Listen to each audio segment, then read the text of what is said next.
So, dear friends, what things does a normal child like to see? Was Ved's childhood different from other children? Let's find out.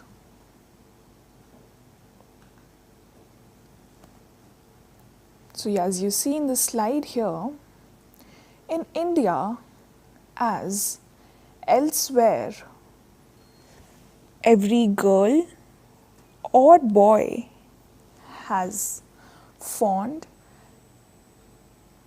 and warm memories of his childhood. Right from the day he begins to talk to his mother and father.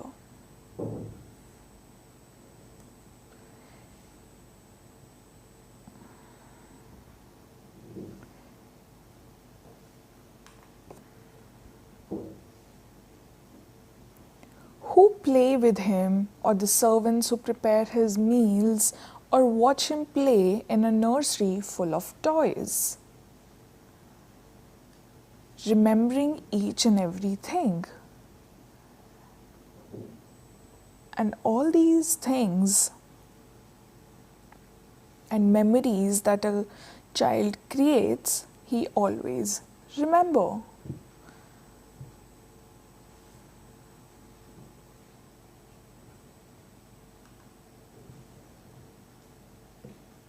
The child must also remember the rich colors of butterflies and birds,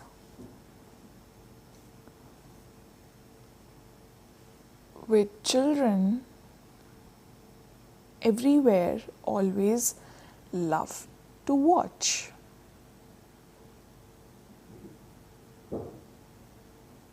And these colors make all the children so excited.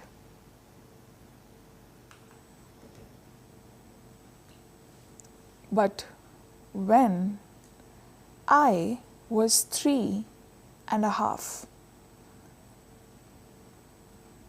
this is Ved talking. So when he was 3.5 years old, all his memories were expunged, and the prolonged sickness, meningitis, I started living a world of four senses, that is, a world in which colors and faces and light and darkness are unknown. The child started feeling that, and as you remember that I explained you the four senses, he couldn't feel any of those senses. He felt lost. He felt completely lost in that moment. He couldn't see the darkness or the lights or the faces. But Ved couldn't see anything. As you can see, day, light, everything. But Ved couldn't see any of it. He couldn't see the colors. He couldn't see anything.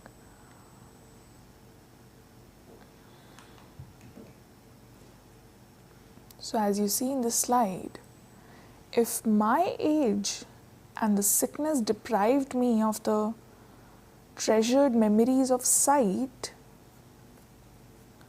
they also reduce things which are valued so much in the sighted world to nothing more than mere words, empty of meaning. The child felt losing his memories. I started living in a universe where it was not the flood of sunshine steaming through the nursery window, or the colors of the rainbow, a sunset, or a full moon that mattered.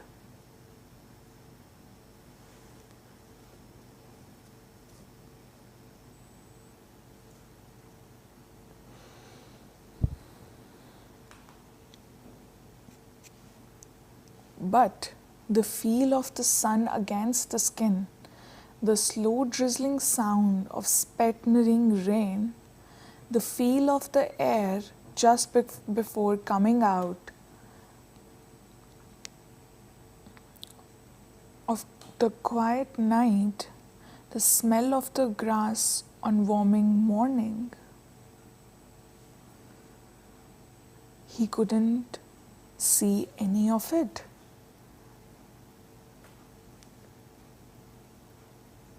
He couldn't understand any of it because the sight was not there.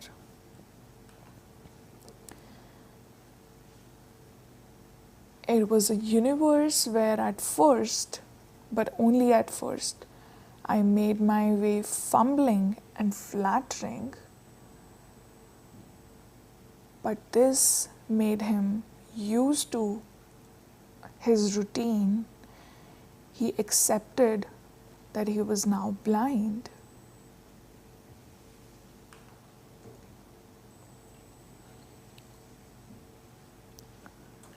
How did Ved's family react to his blindness? Were they very unhappy, or did they think he would recover? What did they do about his problem? Let's see the answer of this question. It was good that I lost my sight when I did,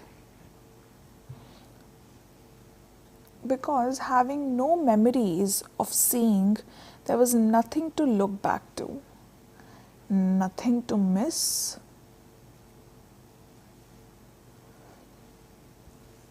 I went blind in November 1937. At that time, we were living in Gujarat,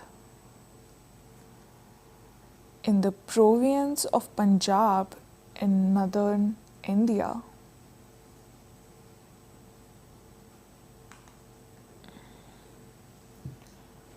After my sickness, we moved to Lahore.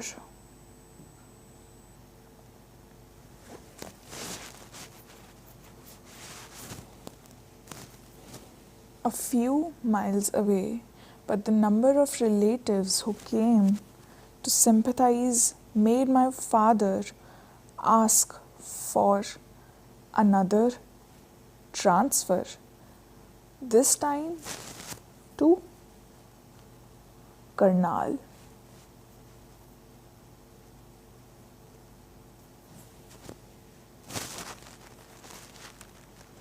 Where we had neither friends nor relatives.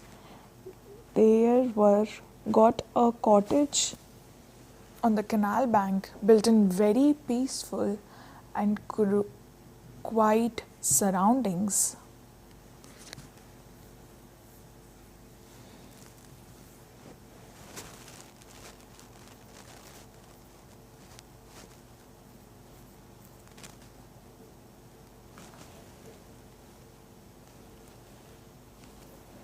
At an age of complete inaction, therefore, followed my blindness. In part, this was due to the immediate shock of the illness, but more important still, the difficult situation was caused by ignorance of the potentialities of a blind child, since the only blind persons my parents saw was beggars. But now, by fate or by the will of God, blindness not only struck on a child of well-to-do family, but that of an excellently trained doctor who found his training in this instance useless.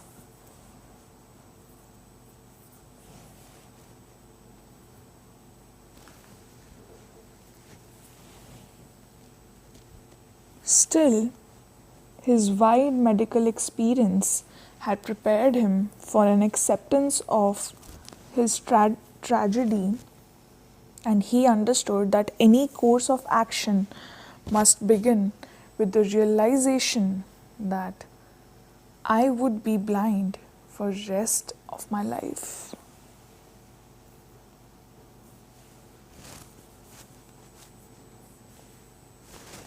His father knew that he is going to be blind forever.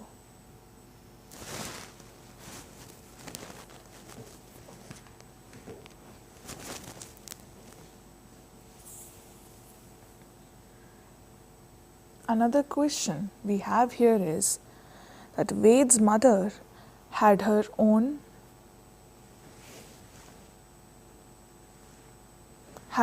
ideas of why her son went blind.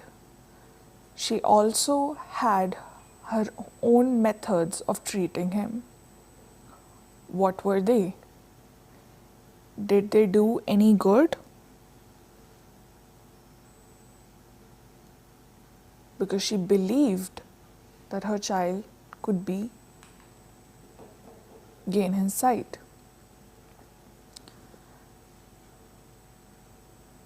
My mother, on the other hand, could not convince herself that my sight would never return. She did not have the medical experience of my father, and she blamed something in her past for the tragedy.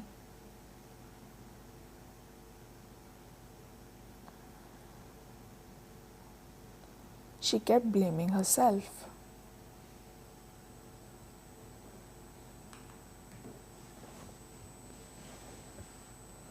The family Pandit, upon whose advice my mother had relied almost from her childhood, was called in and consulted. He knows more than about religion and science, mother said with pride.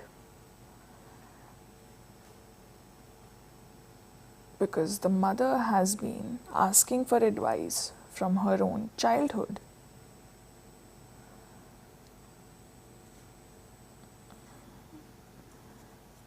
And she believed that this Pandit knows more than any other Pandit in our province.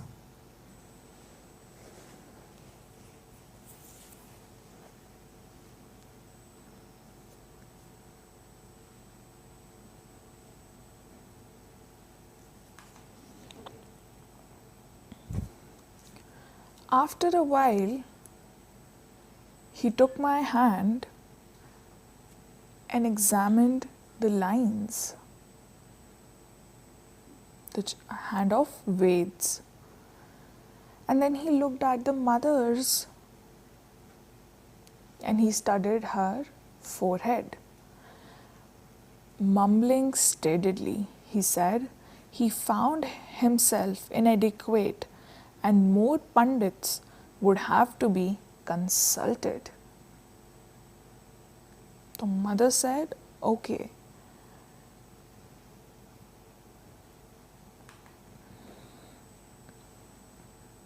The other Pandits, they prescribed methods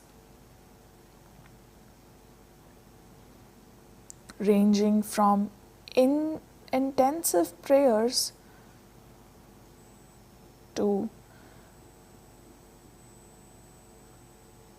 Srinivas's physical exertions.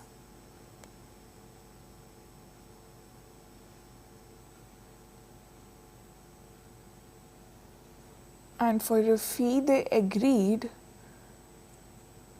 to perform part of necessary religious ceremonies. Each Pandit's advice were carefully heeded.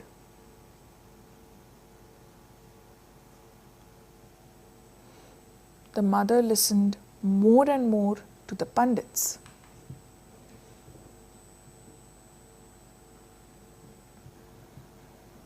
the surmas that the Pandit gave, which were administered at all hours of the day and night,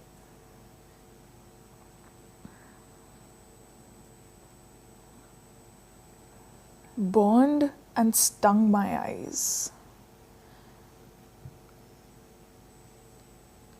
But the only soothing part of the miserable ordeal was loving care of mother afterwards. One day in the night, when my mother was administrating these eye drops and I was protesting with loud cries, my father unexpectedly returned.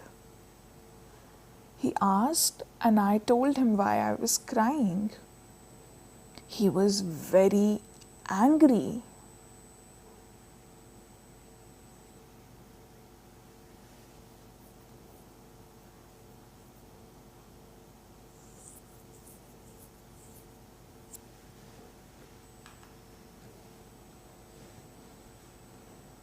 Then he gently lifted me from her arms and took me away with steady hands. He bathed my stinging eyes. After this incident, even though we stopped going to Hakim's, now and then applications of surmas continues till I was 11 years old.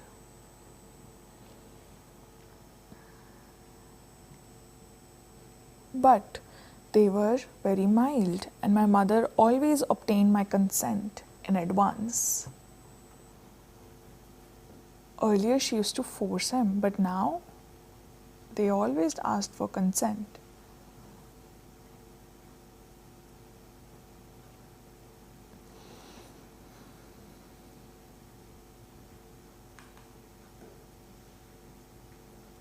Now we would like to take a break.